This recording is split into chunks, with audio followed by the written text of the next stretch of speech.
പറയുന്നത് പോലെ ഇന്നത്തെ ദിവസം വളരെ പ്രാധാന്യമർഹിക്കുന്നതാണ്. ലോക നിലവാരത്തിൽ നമ്മളത് അന്വേഷിക്കുമ്പം കഴിഞ്ഞ ഏതാനും ദിവസങ്ങളായിട്ട് മനസ്സിലാക്കിയതാണ്. 2025 ഡിസംബർ 25-ാം തീയതി ഡൊണാൾഡ് ട്രംപും 29-ാം തീയതി ഡൊണാൾഡ് ട്രംപും നെതന്യാഹുമായിട്ട് വലിയ രൂപത്തിലുള്ള ഒരു ചർച്ച നടക്കാനുണ്ട് എന്നുള്ളതാണ്.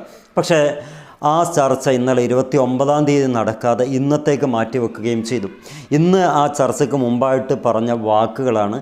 എന്താണ് അദ്ദേഹം പറയുന്നത് എന്ന് ചോദിച്ചാൽ അദ്ദേഹത്തിൻ്റെ വാക്കുകൾ നമുക്കൊന്ന് കേട്ടു നോക്കാം. അദ്ദേഹം വളരെ ഇമോഷണലായിട്ടാണ് കാര്യങ്ങൾ സംസാരിക്കുന്നത്. എന്ന് പറയുമ്പോൾ ട്രംപിന് കൂട്ടിയാൽ കൂടുന്നുമില്ല, എന്നാൽ നെതന്യാഹു ട്രംപിനിട്ട് വിടുന്നുമില്ല. ആ ലെവലിലാണ് ഇപ്പോൾ ആകെ ഒരു അവസ്ഥയിലാണ് കാര്യങ്ങൾ മുന്നോട്ട് പോകുന്നത്. നോക്കാം, അദ്ദേഹത്തിൻ്റെ വാക്കുകളൊന്ന് കേട്ടു നോക്കിയാൽ വിവരങ്ങളൊക്കെ വ്യക്തമാകും.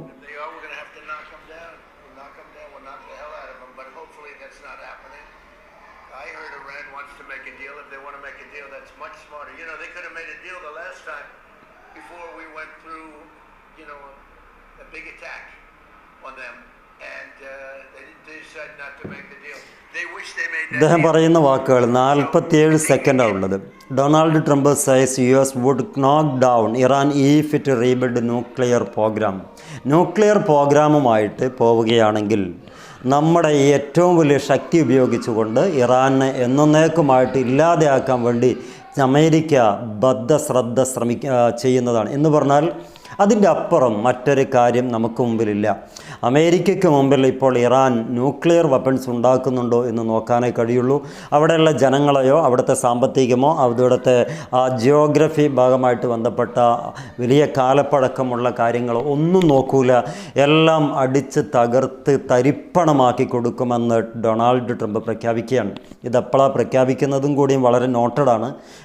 ഡൊണാൾഡ് ട്രംപും നെതന്യാഹും കൂടി മീറ്റിങ്ങിന് ഇരിക്കുന്നതിന് മുമ്പായിട്ട് എല്ലാവരെയും വലിയ ഒരു പ്രതീക്ഷ അർപ്പിച്ചുകൊണ്ട്, അഥവാ ഡൊണാൾഡ് ട്രംപ് എപ്പോഴും ഇസ്രായേലിൻ്റെ കൂടെ നിൽക്കുകയുള്ളൂ എന്ന ഒരു ഖ്യാതി ഉണ്ടാക്കിയെടുക്കാൻ വേണ്ടിയിട്ടുള്ളൊരു സമീപനത്തിൽ ഒരു പ്രസ് മീറ്റിംഗാണ് 47 സെക്കൻഡ് മാത്രമുള്ള ഈ ഒരു വീഡിയോയിലൂടെ പറയുന്നത്.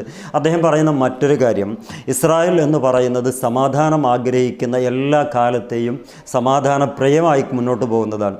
അവിടെ പോയിട്ടാണ് ഹമാസും ഹിസ്ബുള്ളയും അതുപോലെ തന്നെ ഹൂത്തികളും ഇറാൻ ഉൾപ്പെടെയുള്ള രാജ്യത്തെ സൈനിക ശക്തി തെളിയിക്കാൻ വേണ്ടി ശ്രമിക്കുന്നത്. അതൊരിക്കലും അനുവദിക്കുന്ന പ്രശ്നമേ ഇല്ല. സത്യത്തിൽ വാർത്ത കേൾക്കുമ്പോൾ അറിയാം എന്താണ് എവിടെയാ പ്രശ്നം എന്നുള്ളത്. ഇതാണ് അതിൻ്റേതായ ഒരു വസ്തുതകൾ. ഇറാനെ സംബന്ധിച്ചിടത്തോളം ഇറാൻ പറയുന്നത് ഇങ്ങോട്ടടിച്ചാൽ മാത്രമേ അങ്ങോട്ടടിക്കുള്ളൂ എന്ന്. പക്ഷേ ട്രംപിൻ്റെ വാക്കുകൾ കേൾക്കുമ്പോൾ തോന്നിപ്പോവും ലോകത്ത് ഇത്രമേൽ സമാധാനം ആഗ്രഹിക്കുന്ന മറ്റേതെങ്കിലും രാജ്യമുണ്ടോ എന്ന ചോദ്യത്തിന് ഒറ്റൊരു മറുപടിയുള്ളൂ, അത് ഇസ്രായേൽ മാത്രമേ ഉള്ളൂ. അത്രമേൽ ഇവർ തമ്മിൽ അങ്ങോട്ടും നല്ല ബന്ധമാണെന്നുള്ളത് മനസ്സിലാക്കാൻ പറ്റും. എന്താണെങ്കിലും ഇപ്പോൾ എത്തി നിൽക്കുന്നത് ഡൊണാൾഡ് ട്രംപിന് ഇസ്രായേലിനെ ഒഴിവാക്കാൻ പറ്റില്ല. എന്നാൽ ഒഴിവാക്കാതെ കൊണ്ടെടുക്കുകയാണെങ്കിൽ മറ്റുള്ളവരായിരിക്കും തൃപ്തിപ്പെടുത്തേണ്ടതുള്ളത് കൊണ്ട് ആ കാര്യത്തിൽ വളരെ പക്കമായിട്ടുള്ള ഒരു സ്റ്റേറ്റ്മെൻറ്റ് ഇറക്കിയിരിക്കുകയാണ്. ഇനിയും റീബിൽഡ് ചെയ്യുകയാണെങ്കിൽ ഇറാനെ ഞങ്ങൾ തകിട് പൊടിയാക്കും, ഒരു ദയാദാക്ഷിണ്യം ഉണ്ടാവുകയില്ല എന്നുള്ള വാക്കുകളാണ് പറഞ്ഞു വെക്കുന്നത്. കൃത്യമായിട്ട് നമുക്ക് പറയാൻ പറ്റും ലോകം വലിയ അരക്ഷിതാവസ്ഥയിലേക്ക് പോവുകയാണ്. ഡൊണാൾഡ് ട്രംപ് എന്ത് ചർച്ച ചെയ്യും എന്നുള്ളതിലുപരി ഏറെക്കുറെ ചർച്ചയ്ക്ക് അനുമതി കൊടുക്കുമെന്നുള്ളത് കാര്യങ്ങളൊക്കെ വ്യക്തത വന്നു കഴിഞ്ഞു. ഇറാഖ് സിറിയ ബന്ധപ്പെട്ട മേഖലകളിലൊക്കെ വളരെ നിഷ്പ്രയാസം ഈ അമേരിക്കയ്ക്കും ഇസ്രായേലിനും കീഴ്പ്പെടുത്താൻ പറ്റിയിട്ടുണ്ടെങ്കിൽ ഈ ഇറാനെ അത്ര കണ്ട് കീഴ്പ്പെടുത്താൻ പറ്റുന്നില്ല എന്നതുകൂടി മനസ്സിലാക്കിയതിൻ്റെ അടിസ്ഥാനത്തിലായിരിക്കും അമേരിക്ക തന്നെ ഡയറക്റ്റായിട്ട് നമ്മൾ ഇടപെടും എന്ന് പറയുന്നത്. അത് ആവശ്യമായ ഘട്ടങ്ങളിൽ എന്നുകൂടി അദ്ദേഹം പറയുന്നുണ്ട്. അവിടുന്ന് മനസ്സിലാക്കാൻ പറ്റും ആവശ്യമായ ഘട്ടം എപ്പോഴെത്തും.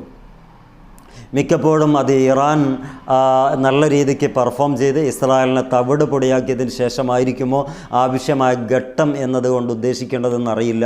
എന്താണെങ്കിലും വസ്തുനിഷ്ഠമായിട്ട് ഇവിടെ വലിയൊരു യുദ്ധത്തിന് കോപ്പ് കൂട്ടാൻ അമേരിക്ക എല്ലാ സപ്പോർട്ടും കൊടുത്തു കഴിഞ്ഞു എന്ന വാർത്ത ഇതിൻ്റെ പിന്നാലെ നമുക്ക് വായിച്ചെടുക്കാൻ പറ്റും. സത്യം ഇതിൻ്റെ പിന്നാലെയാണെന്നുള്ളത് നമുക്കങ്ങനെ പറയാൻ കഴിയില്ല. കാരണം ട്രംപും ഇസ്രായേലും ജാരസന്തതിയാണ്, പ്രവർത്തനങ്ങളൊക്കെ അങ്ങനെയാണ്. സത്യം ഇറാൻ്റെ കൂടെയാണെന്നുള്ളത് വ്യക്തമാണ്. കാരണം വലിയ പെടുന്നനെയുള്ളൊരു ആക്രമണം അഴിച്ചുവിട്ടപ്പോൾ മാത്രമാണ് ഇറാൻ പ്രത്യാക്രമണം നടത്തിയത്. അത് ഇന്നൊരു ചർച്ചയ്ക്ക് വരാതെ പ്രൊപ്പഗണ്ടയാണ് ഇപ്പം ലോകമൊട്ടുക്കും വിലസുന്നത്. പ്രൊപ്പഗണ്ടയുടെ ഏറ്റവും വലിയ മുഖ്യധാര പത്രങ്ങൾ രാജ്യങ്ങൾ അടക്കം പറയുന്നത് ഇറാൻ ഒരു വെപ്പൺ ഉണ്ടാക്കിക്കഴിഞ്ഞാൽ, ന്യൂക്ലിയർ വെപ്പൺ ഉണ്ടാക്കിക്കഴിഞ്ഞാൽ ഈ മിഡിൽ ഈസ്റ്റിൽ എല്ലാ അർത്ഥത്തിലും മധ്യേഷ്യയിൽ മുഴുവൻ അതൊരു പ്രഹരമായിരിക്കും. എപ്പോഴും ഇറാൻ്റെ ഒരു വശംകെട്ട ഭരണകൂടത്തിന് നമ്മളൊക്കെ എന്താ പറയുക അടിമപ്പെടേണ്ടി വരും എന്നുള്ള ഒരു വലിയ ഒരു ഉണ്ടാക്കി വെച്ച കഥകൾ പ്രചരിക്കുന്നുണ്ട്. അതുകൊണ്ട് തന്നെയാണ് അമേരിക്കയുടെ കൂടെ ഈ അറേബ്യൻ കൺട്രികളൊക്കെ നിൽക്കുന്നതും ഇറാനിൽ നിന്ന് വിട്ടു നിൽക്കാൻ ഏറെ ചിന്തിപ്പിക്കുകയും ചെയ്യുന്നത്. സത്യത്തിൽ അങ്ങനെയല്ലല്ലോ. ഇറാൻ എപ്പോഴും ക്ഷണിക്കുന്ന ഒരു വിഭാഗമാണ് അറബികൾ, നമുക്ക് ഒരുമിച്ച് നിൽക്കാം. പക്ഷേ അമേരിക്ക പറയുന്നത് പോലെ, ഇസ്രായേൽ പറയുന്നത് പോലെ മാത്രം കേട്ട് മുന്നോട്ട് പോകുന്നത് കൊണ്ട് ഇറാൻ ഇപ്പോൾ ഒരു പ്രതിസ്ഥാനത്താണ് ഇവരൊക്കെ കൊണ്ടാക്കി വെച്ചിട്ടുള്ളത്. ഇനി ആ ഇറാൻ്റെ മുന്നണി പ്രവർത്തകരായിട്ടുള്ള ഇറാൻ റവല്യൂഷണറി ഗാർഡിൻ്റെ ഒരു പ്രഖ്യാപനം കൂടി വന്നിട്ടുണ്ട്. അദ്ദേഹം പറയുന്നൊരു വാക്കുണ്ട്, എന്താ, ഞങ്ങൾ ആക്രമിക്കാതെ ഒരു തരത്തിലും ഞങ്ങൾ പ്രത്യാക്രമണം നടത്തുകയില്ല എന്ന് പറയുമ്പോൾ അവിടെ എന്തോ ഒരു ചതിപ്പെടുന്നുണ്ടോ എന്നൊരു തോന്നൽ.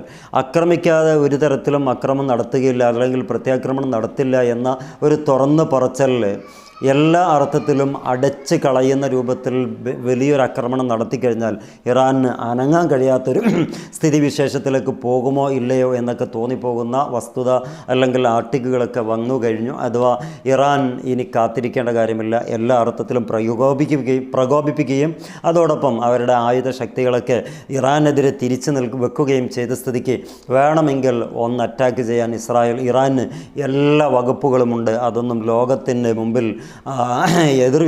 എതിർവികാരം ഉണ്ടാക്കുകയില്ല എന്നൊക്കെ പറഞ്ഞു വെക്കുന്നുണ്ട്. പക്ഷേ ഇറാൻ്റെ ശൈലി മറ്റൊന്നാണ്. നമുക്കറിയാം, ഇറാൻ പെടുന്നനെ എടുത്ത് ചാടാറില്ല. പെട്ടെന്ന് ഒരു അറ്റാക്ക് നടത്തിയ സംഭവം നമ്മൾ കണ്ടിട്ടില്ല. അതുകൊണ്ട് തന്നെ ഇനിയും സമയമെടുക്കും. ഇറാൻ്റെ പ്രതികരണം ഇതുവരെ വന്നിട്ടില്ല. ഡൊണാൾഡ് ട്രംപ് പറഞ്ഞു വെക്കുന്നത്, ഇനിയെങ്ങാനും റീബിൽഡ് ചെയ്യുകയാണെങ്കിൽ കൃത്യമായിട്ടുള്ള തിരിച്ചടി അമേരിക്ക നേരിട്ട് നടത്തും. അഥവാ ഇസ്രായേൽ ഇല്ലെങ്കിൽ പോലും ഞങ്ങൾ ഡയറക്റ്റ് അത് അറ്റാക്ക് ചെയ്ത് നശിപ്പിച്ചു കളയും എന്ന് പറയുമ്പം ഇസ്രായേൽ അല്പം സെക്കൻഡറി സ്ഥാനത്തേക്ക് മാറ്റിയിരിക്കുകയാണ്. ഫോർവേഡായിട്ട് പ്ലെയറായിട്ട് വരുന്നത് ഇനി അമേരിക്ക ആയിരിക്കും. അമേരിക്കയും ഇറാനുമായിട്ടുള്ളൊരു യുദ്ധമാണ് ഇനി ഇപ്പം ചർച്ച ചെയ്യപ്പെടുന്നത്. ചൂടോടുകൂടി ചർച്ച ചെയ്യപ്പെടുന്നത് അമേരിക്കയും ഇറാനും ഒരു വലിയ കോൺഫ്ലിക്റ്റിലേക്ക് പോകും. ഇസ്രായേൽ അതിൻ്റെ പിന്നണി പ്രവർത്തകരായി മാറി നിൽക്കുകയും ചെയ്യും എന്ന രീതിക്കാണുള്ളത്. അതൊരു പക്ഷേ ട്രംപിൻ്റെ അല്ലെങ്കിൽ നെതന്യാഹുവിൻ്റെ ഒരു ഐഡിയ ആയിരിക്കാം. കാരണം ഞങ്ങളായിട്ട് യുദ്ധത്തിനില്ല, നിങ്ങൾ ചെയ്തോളൂ, നമ്മുടെ എല്ലാ സപ്പോർട്ടും ടെക്നിക്കലി നൽകാമെന്ന നെതന്യാഹു പറഞ്ഞിട്ടുണ്ടെങ്കിൽ അതായിരിക്കാം അൺഎക്സ്പെക്റ്റഡ് ആയിട്ടുള്ള ട്രംപ് വിളിച്ചു പറയുന്നത്. എന്താണെങ്കിലും അടി തിരിച്ചു കിട്ടിയതിൽ വളരെ ക്ഷീണമുണ്ട്. ഇനി ഞങ്ങൾ അങ്ങനായിട്ട് പോയിട്ട് അടിക്കാൻ കഴിയില്ല എന്നതായിരിക്കാം ഉള്ളിൽ ഇസ്രായേൽ പറയുന്നത്. ഇനി നിങ്ങൾ തന്നെ അടിക്കൂ, നിങ്ങൾ തന്നെ വാങ്ങിച്ചു വെച്ചോളൂ, നമ്മൾക്ക് അത്യാവശ്യമൊക്കെ കിട്ടിയിട്ടുണ്ട് എന്നതും അർത്ഥമാക്കാൻ പറ്റുന്ന രീതിക്കാണ് ഇപ്പോൾ കാര്യങ്ങളൊക്കെ മുന്നോട്ട് പോകുന്നത്. ലോകം വലിയ സമാധാനത്തിലേക്ക് നടക്കും എന്നൊക്കെ പല ഭാഗത്തുനിന്ന് പറയുന്നുണ്ടെങ്കിൽ പോലും ലോകത്ത് സമാധാനം തരേണ്ട ആളുകൾ ഇങ്ങനെയാണെങ്കിൽ പിന്നെ എന്ത് ചെയ്യുമെന്നുള്ളതാണ് വസ്തുത. എന്താണെങ്കിലും ഇന്നത്തെ ആ ഒരു മീറ്റിംഗ് കഴിഞ്ഞാൽ അറിയാം ആർക്ക് എപ്പം എങ്ങനെ കാര്യങ്ങൾ നടത്താൻ പറ്റുമെന്നുള്ളത്. കാത്തിരുന്നാണ്. എല്ലാവർക്കും നന്ദി.